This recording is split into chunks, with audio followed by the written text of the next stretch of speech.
Ayan po mga kaparmer, mga idol, for today's video, ayan. Tayo po ngayon ay mag-harvest ng bonito. Ayan, kung makikita niyo po ang ating mga bonito mga kaparmer. Okay, mas ang daming bunga nito. Ang lalaki. Oh. Yan naman, magka bonito na ito. Ang lalaki. Ayan o. Ayan, harvest lang tayo mga kaparmer. Ayan na po ang pag-harvest ng bonito mga kaparmer. Ayan, ginaganyan lang. Simple lang. Ayan. Daming bunga. Ayan po ang yung ating tinanim na bonito, ipor. Bakit nga ba ipor ang tinatawag ko rito sa aking tanim na bonito? Kasi po pang 4th generation. Ayan po. Napakaganda po nito. Oh. Ika-4 na pagtatanim na, pero ang kanilang bunga ay malalaki pa rin. Yan, sabi nila pagka ang hybrid ay hindi na pwedeng iulit pa. Yan, pero ito naka-4 na oh. Hindi naman ang mga bunga. Napakakapal pa. Dami. Oh. Dami pong bunga niya mga kaparmer. At hindi lang basta-basta bunga yan. Ang lalaki pa ng kanilang mga bunga. Kitang kita nyo naman oh. Sunod-sunod sila sa daming bunga. So ang ginagamit po natin dito mga kaparmer, walang iba yung Growers Beet 1000 plus. Siyang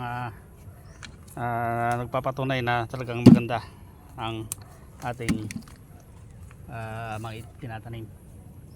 Dahil tinan nyo, wala pa pong ano yan, hindi ko pa po na-spray yan ng na-spray ko man to ng synthetic ay ilang beses pa lang.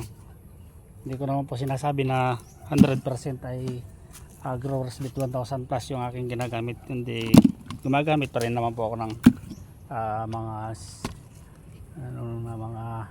insecticide dahil gawa po ng